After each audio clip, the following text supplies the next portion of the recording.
Alright, Charlene, your character is a very interesting one who has a lot going on.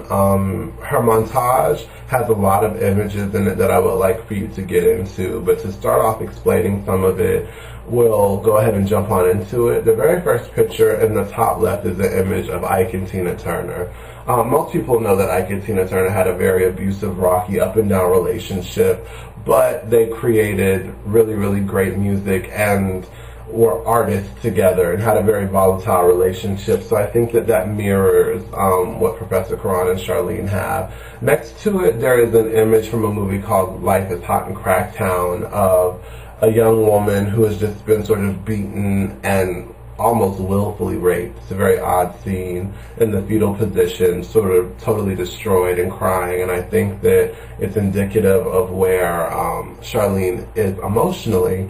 I think that she's done everything that she knows how to do for her relationship and is really, really torn down. So I thought that powerful image was one that you may need to see. I also think that it's a great movie for you to look at. That is Life is Hot in Cracktown. Next to that, I have an image of Alvin Ailey. It's important for you to understand dance because Charlene is an ex-dancer as well as Professor Karan. So there's an image of who Alvin Ailey is as the choreographer. There's a young lady named Edie Sedgwick that you should look up. She was the muse of Andy Warhol. They were not lovers, but Andy Warhol sort of made her famous and then ruined her life, which in a sense, you know, I think Charlene could relate to something like that. Next I have a picture of my cat named Sister. I put this because she's a domestic cat and I think she sort of reminds people of home, you know, your pet. Charlene is a homemaker, she is a mother, so I thought that that image would be something that's cool to sort of calm the piece down. Next up we have an image of Billy D. Williams, who is a ladies' man, very, very sexy, and he's a reference that I have given to Professor Karan to look at. So I think that you being familiar with who he is and his charms would be great.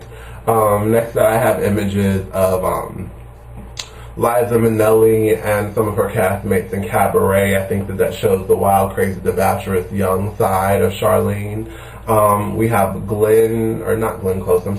Meryl Streep in The Devil Wears Prada. I think that Charlene has a bitchy side, and, you know, I thought that that image was great. I have some very sexual images. I feel that Charlene and Professor Karan do have a very carnal sexual relationship. They are both professed bisexuals. However, it seems that Professor Karan prefers men over women. So some of the kinky pictures in there are there for you. I have pictures of the actual movement of pieces in Alvin Ailey. I have some pictures of Jenny from Forrest Gump. I think that she's a great reference to sort of see how someone fragile-spirited can kind of get caught up in life. I have images of Fern from Running with Scissors. She's a great character that you should look up. I have Bette Midler from Beaches. She's a great character. I also have images from Hustle and Flow, Vicky and Christina Go to Barcelona, as well as some pictures from Brokeback Mountain and This Boy's Life. All of these films are things that I think you should watch if you have not watched them already. I have images of Tina Marie as well as images of Robin Williams from the film 1 Hour Photo. All sorts of things are in here for you to pull from. I think the overall collage is one that will really help you sink into her, and I hope that you take the initiative to check out what image kind of means, and I hope this video is helpful for you. Thank you for your continued support. I still appreciate you, and I look forward to working with you this summer. Thanks.